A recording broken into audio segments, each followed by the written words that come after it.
और अब खबर हिमाचल प्रदेश से, जहां एक भयानक सड़क हादसा पेश आया। हादसा कुल्लू में पेश आया, जहां एक बस गहरी खाई में गिर गई है। कुल्लू में निजी जंगला के गांव के करीब यह हादसा पेश आया। इस हादसे में बच्चों समेत 16 अफराद के हलाक होने की खबर है। जानकारी के मुताबिक बस में 35 से 40 अफराद सवार थे।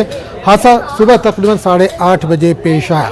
जहां हादसे पर राहत और बचाव का काम जारी है। इंतजामिया के मुताबिक बस के नीचे कई अफराद के दबे होने का अभी भी खदशा। जिस जगह हादसा हुआ वो इंतहाई दुश्वार गुजार इलाका है। रियासती और मरकजी हुकूमत ने महलूकीन के वर्सा और जख्मियों के लिए मुआवजे का ऐलान किया है।